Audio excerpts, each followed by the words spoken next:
मौलाना साद का audio message सामने आया। मौलाना साद ने कहा है लोग सामने आए और सामने आकर खुद का टेस्ट कराए, लेकिन सबसे बड़ा सवाल यह कि भगोड़ा मौलाना साद जो खुद ज्ञान दे रहा है, आखिर वो अब तक क्यों छुपा हुआ है? और जब नुकसान हो चुका है, देश में 15,000 से ज्यादा केस हो चुके हैं इस मरकज की वजह से पूरे राज्य में, दिल्ली में तेजी से कोरोना वायरस फैला है।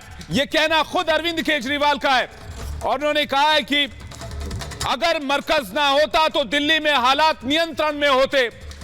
और अब मौलाना साद ऑडियो टेप जारी करके मरकजियों से सहयोग की अपील कर रहा है, लेकिन खुद बिल में छिपा हुआ है। मौलाना साद बाहर नहीं आ रहा है। मौलाना साद पर ईडी का शिकंजा कस रहा है, मौलाना साद पर कानून का शिकंजा कस रहा है।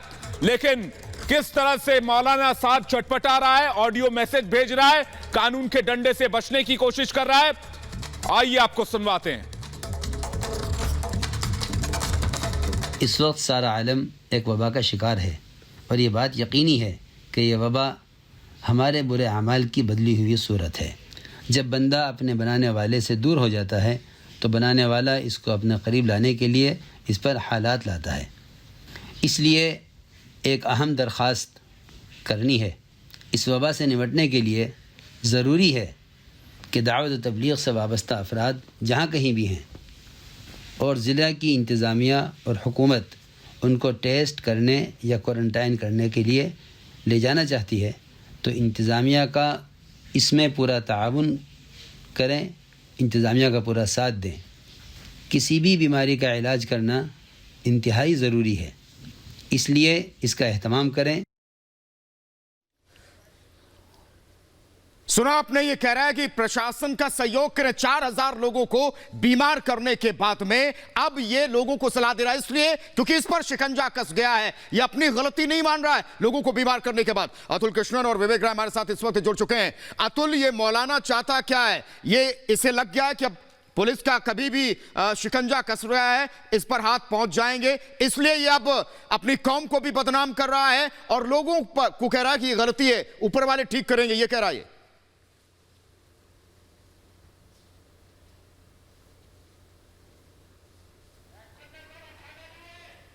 ईडी, इनकम टैक्स और दिल्ली पुलिस की क्राइम ब्रांच इनके पीछे लगी है, कहीं गिरफ्तारी ना हो जाए। इस गिरफ्तारी से बचने के लिए ही उन्होंने ही ये नया मैसेज जारी किया है, लेकिन इसमें भी उन्होंने उनके लिए कुछ भी बात नहीं बोली।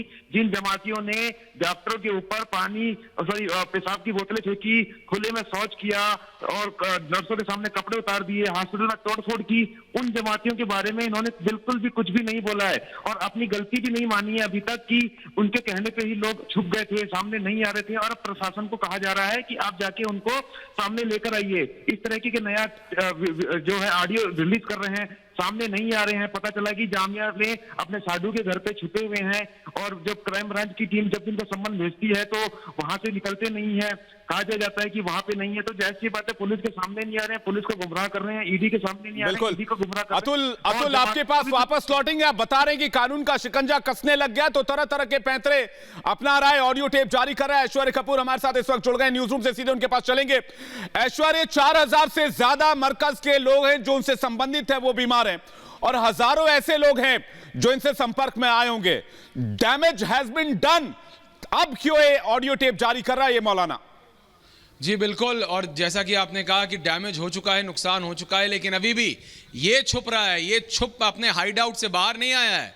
4,000 लोगों को कोरोना देने के बाद ये आदमी साद, जिसको मौलाना कहना चाहिए कि नहीं, उस पर अब सवाल खड़ा हो गया है।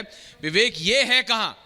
क्योंकि ये अभी भी अपने हाइड आउट में अपने किसी बिल से ये ऑडियो भेज रहा है, ये अभी भी पुलिस के सामने नहीं आ रहा है। और जैसा कि अभी हमारे साथी अतुल बता रहे थे, ये सिर्फ इसीलिए हो रहा है क्योंकि प्रेशर, आज अरविंद केजरीवाल ने क्या कहा कि दिल्ली में इतने नंबर सिर्फ और सिर्फ ये जमात की वजह से बढ़े हैं।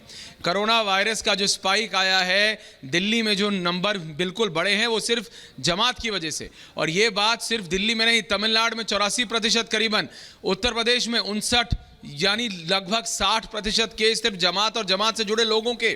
तो इतना नुकसान करने के बाद ये आदमी अभी भी पुलिस से छुपता है, पहली बात। और उसके बाद आज भी कुछ जिसे अंग्रेजी में कहा जाता है रिमोर्स, यानी कुछ भी अपनी गलती मानने को तैयार नहीं है। ये कह रहा है अब आप घर में रहो, ये कह रहा है कि अब आप ध्यान रखो, टेस्ट कराओ। अरे भाई कब टेस्ट कराओ? 4000 आदमियों को कोरोना देने के बाद ऐश्वर्य, अगर इसको यही करना होता तो लोगों को भेजता क्यों देश के कोने कोने में? तो तभी भी अपील कर सकता था। इसको लग गया है कि अब वो फंस चुका है पूरी तरीके से, तो अपने आप को निर्दोष साबित करने की कोशिश कर रहा है ये।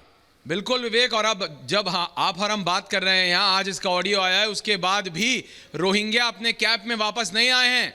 वो इलीगल इमिग्रेंट हैं, वो घुसपैठिए जो भारत में घुसे ये बोल के कि उनकी जान को खतरा है उनके देश में और कई और देशों में, यहाँ आए और फिर इस जमात में गए। और आज जब पूरे विश्व खतरे में है तो वो रोहिंग्या भी इसी आदमी की जमात में गए थे वहां और गायब हैं। आइए हम एक बार दोबारा सुन लेते हैं कि मौलाना साद ने आखिर इस ऑडियो में दोबारा उसका षड्यंत्र है क्या, उसने कहा क्या।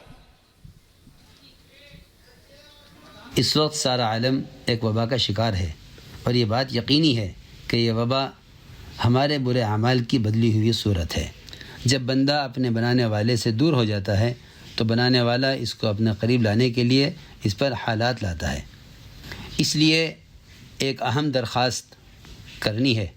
इस वबा से निपटने के लिए ज़रूरी है कि दावत व तबलीग से वाबस्ता अफराद जहाँ कहीं भी हैं और ज़िला की इंतज़ामिया और हुकूमत उनको टेस्ट करने या क्वारंटाइन करने के लिए ले जाना चाहती है तो इंतज़ामिया का इसमें पूरा ताउन करें, इंतज़ामिया का पूरा साथ दें।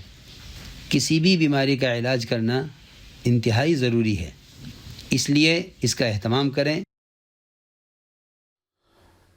ऐश्वर्य हमारे साथ लगातार बने हुए। ऐश्वर्य, ऐसे हालात में होना तो ये चाहिए कि मौलाना साद सामने आए, पूरे देश में जितने भी मरकज जमात से जुड़े लोग हैं उनकी जानकारी दे, और ये रोहिंग्या कहां गायब है कम से कम उसके बारे में सामने आकर ये बताए।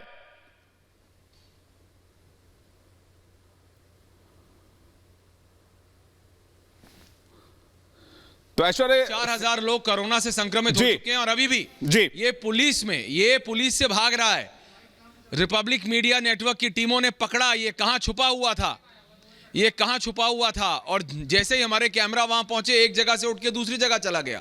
हमारे साथी अतुल हैं, विवेक है, ये सब आपको बताएंगे किस तरह से ये आदमी अभी भी पुलिस से भाग रहा है और सिर्फ डर के मारे, क्योंकि पहले सिर्फ योगी कह रहे थे और आज तो अरविंद केजरीवाल ने भी कह दिया कि इसी जमात के कारण, इसी तबलीगी जमात के कारण दिल्ली में नंबर बिल्कुल आसमान छू गए हैं। तो इस व्यक्ति को सोचना पड़ेगा ये जो छुपा हुआ है बाहर आए सबसे पहले तो। बिल्कुल। और विवेक, क्राइम करने के बाद विवेक लखनऊ से हमारे साथ जुड़े हुए हैं। विवेक, ये मौलाना साद जो ज्ञान दे रहा ना लोगों को और कह रहा है कि अब प्रशासन का सहयोग करो, इसको तो पहले ये करना चाहिए, खुद ही पुलिस के हवाले हो जाना चाहिए। क्या मैं गुनाहगार हूं, मैंने ही इतने लोगों को बुलाया था, सबने कोरोना बांटा है बड़ी तसल्ली से, इसको तो पहले खुद सामने आना चाहिए था।